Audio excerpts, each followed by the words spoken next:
structure. Senator Toomey. Thanks, Mr. Chairman. Let me just follow up a little bit on this, and then I'd like to move to a couple of other areas. But if you look at the President's proposal on tax policy, the effect is, in particular on dividend treatment, is really stunning. What the President's proposing in combination, right, to treat dividend income as ordinary income, and given what he's proposing to do to ordinary income rates at the top, it's a tripling of the tax that we currently have on dividend income from a current 15 to about 45%. And Dr. Rogers, I think in a comment you made, you made a passing reference to a trade-off that acknowledges if you raise taxes enough on investment income, it does have an impact on capital formation.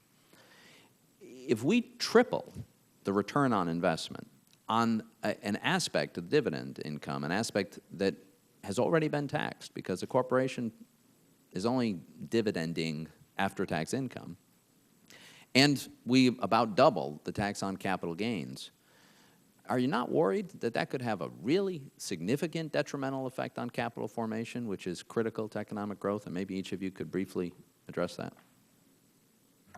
Yeah. At current tax rates, I think there's something of a concern, but actually the empirical evidence on the effect of cutting dividend tax rates was that it didn't have a very large effect on corporate payouts, except in companies that were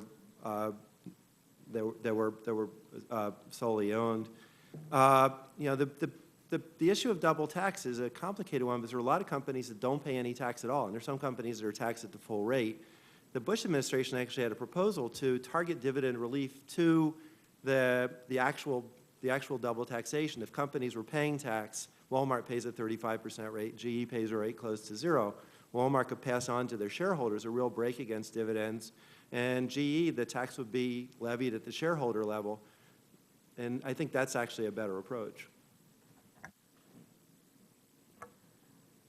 The President's tax proposals suffer from a problem of trying to narrow the group of people that he's willing to raise tax burdens on. And the Tax Policy Center actually did an analysis over a year ago that I cite in my testimony that illustrates the problem with limiting tax burden increases to a very small segment of the population. Obviously, the narrower the set of the population that you're willing to raise burdens on, the more you have to raise burdens on those people.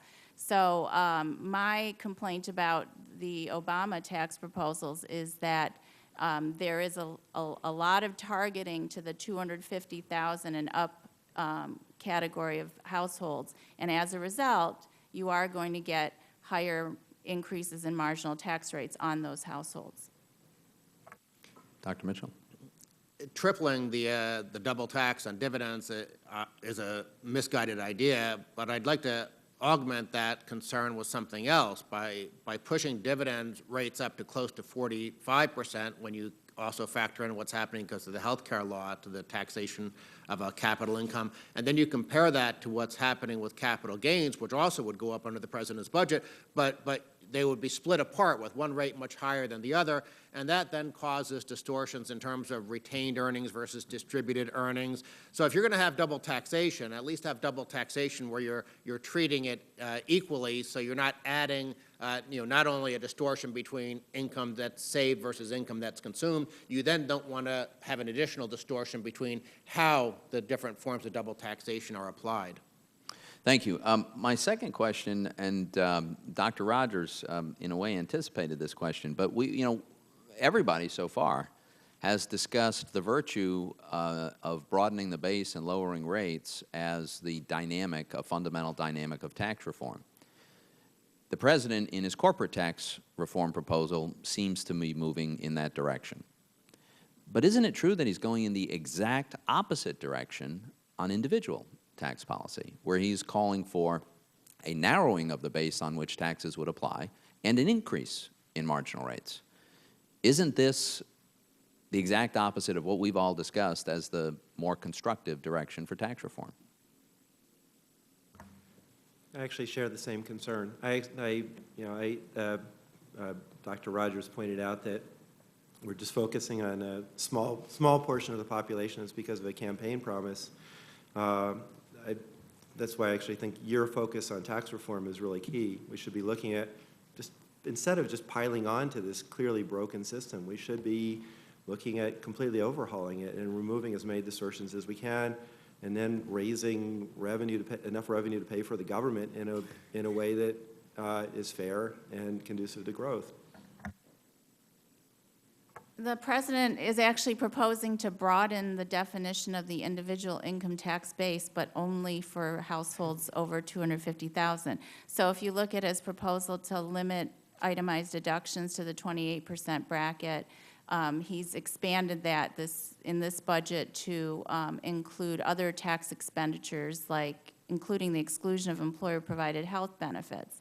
But all of these reductions in tax expenditures would be limited to the households in the 250,000 and up category. So in a way, he is broadening the base, but he's only broadening the base for that narrow group of households. Boy, I hate all this agreement we're having. It's taking away all the fun, but yeah, no, I got one more question. if you're going to raise revenue, which I don't think is the problem, but the Simpson-Bowles approach is a constructive way of doing it because, in effect, you're saying, I'll give you $1 of lower tax rates, you give me $2 back of your preferences, but tax rates at least get lowered. The president's plan is really the outlier in terms of the public policy analysis on this issue, and I assume it's just based on a perceived political benefit of playing the class warfare card. Thank you. My last question. We've touched on the issue of progressivity several times in several ways. It's helpful if there's some consensus about what the best metrics are. So I will suggest that the most meaningful metric from an objective point of view is to look at the ratio of total income taxes paid as a percentage of total income earned. Could each of you suggest whether you think there's a better metric or more meaningful metric for measuring the concentration of the tax burden? I think that's right. I mean, the right metric is the effective tax rate and how that varies by income level. And by that metric, the tax system has been becoming less progressive over time. Not by the metric I just defined. Taxes as a share of income? No, the metric that I'm talking about is the total taxes paid for a given subset of the population, the percentage of the total tax burden divided by the percentage of total income earned.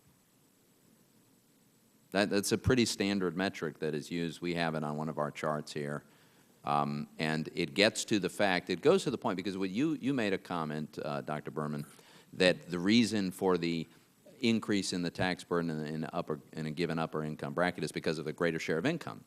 Well, there's a way to adjust for that, and that is to look at a ratio of the total burden of the total taxes paid divided by the total share of income.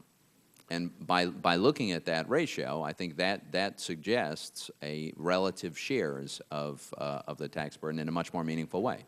I think that the basic notion of progressivity that, and obviously there's a lot of disagreement about this, but in public finance textbooks, the basic notion of progressivity is sort of how does the tax burden affect, basically higher income people should pay a larger share of their income than lower income people do. Our tax system is designed to do that. But by that measure, the proper measure is taxes as a share of income. And by that metric, the tax system has been becoming less progressive over time.